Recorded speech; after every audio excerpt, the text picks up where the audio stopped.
पवित्र अंतःकरण को सुरक्षित रखने के लिए कि अपवित्र ना हो, उनमें हमें भाव करना। प्रभु जैसे हम पर कृपा करके हमारी बुद्धि को आप पवित्र कर रहे हैं, ऐसे हमारे जो मित्र गण हैं, वो चाहे बच्ची हो चाहे बच्चे हो, इनको सद्बुद्धि प्रदान करें। बस उनके प्रति हमारा जो नकारात्मक सोच बन रही कि ये गंदे हैं, ये ऐसे, ये दंड पाएंगे, ये ऐसा नहीं प्रभु, उनकी भूल है।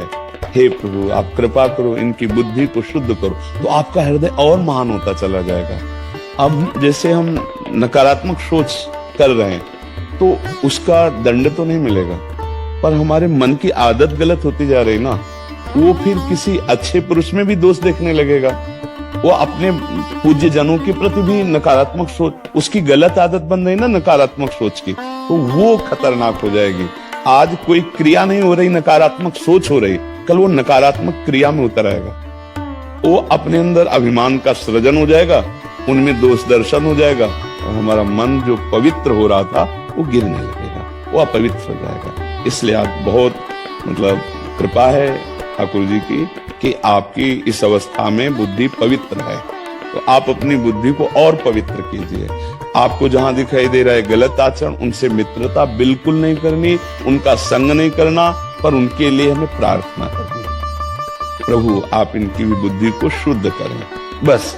और हम उनके विषय, क्योंकि हम अगर उनके विषय में सोचेंगे तो हमारा मन वैसे संस्कारों से युक्त होता जाएगा। हम जिसको सोचते हैं ना उसका प्रभाव पड़ता है। जैसे अभी हम इमली, नींबू ऐसे खट्टी चीज सोचे तो आंवला, तो हमारे मुंह में पानी आ जाएगा ना, आंवला नहीं है, फिर उसका चिंतन किया तो प्रभाव आने लगेगा ना। ऐसे हर प्रकृति की वस्तु व्यक्ति का प्रभाव है। हम गंदी बातों का चिंतन करेंगे, गंदे लोगों का चिंतन करेंगे, यद्यपि हम गंदा कार्य नहीं कर रहे, पर बात हमारी वहीं पहुंच जाएगी जहां वो है, क्योंकि हमारा चिंतन उनका हो रहा है। अच्छा, गंदे जगह पर हम बैठे हैं, गंदे लोगों के बीच में बैठे हैं, पर हमारा चिंतन अच्छा चल रहा है, तो हमें कोई नहीं बिगाड़ सकता। इसे कहते हैं उत्तम प्रकृति। जो रहीम उत्तम प्रकृति, का करि सकत कुसंग, चंदन विष व्यापत नहीं, लपटे रहत भुजंग। अब हम अच्छी जगह बैठे हैं और गलत चिंतन कर रहे हैं, गड़बड़ है। हमारा चिंतन गलत हो जाना ही हमारा पतन है। चिंतन गलत हुआ तो क्रिया गलत होने लगेगी आगे चल करके। अभी कंट्रोल हो रहा है, फिर क्योंकि हमारा गलत चिंतन चल रहा है। जैसे हम किसी को नकारात्मक भाव से ही कह रहे हैं कि तू ऐसा ऐसा करता है, और हमारा बार बार चिंतन उसी के प्रति जाता है, तो वो संस्कार द्वेषात्मक हमारे अंदर आ गया, अब वो राग में परिणित हो जाएगा। ये मना किया जाता है दूसरे के दोष दर्शन ना करें, दूसरे की निंदा ना करें, दूसरे का अपमान ना करें, नहीं तो वही गलती हमारे से होने लगेगी। समझ रहे बच्चा? यद्यपि हम जैसे किसी के प्रति गलत सोचा, उसका दंड नहीं मिलेगा। कलिकर एक पुनीत प्रतापा, मानस पुण्य होई और नहीं पापा। मानसिक पाप कलयुग में नहीं लगते, लेकिन मानसिक गंदगी करने का स्वभाव तो बन गया।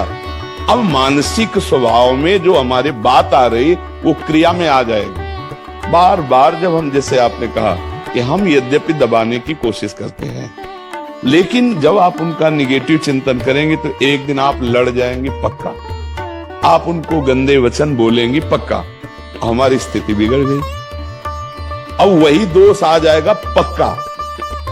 इसीलिए ये सिद्धांत की बात कह रहा हूं, ये नीच है, ये दुष्ट है, हमारे मन में बना रहेगा, तो एक दिन हमको लोग नीच और दुष्ट कहने लगेंगे, ऐसे आचरण हो जाएंगे।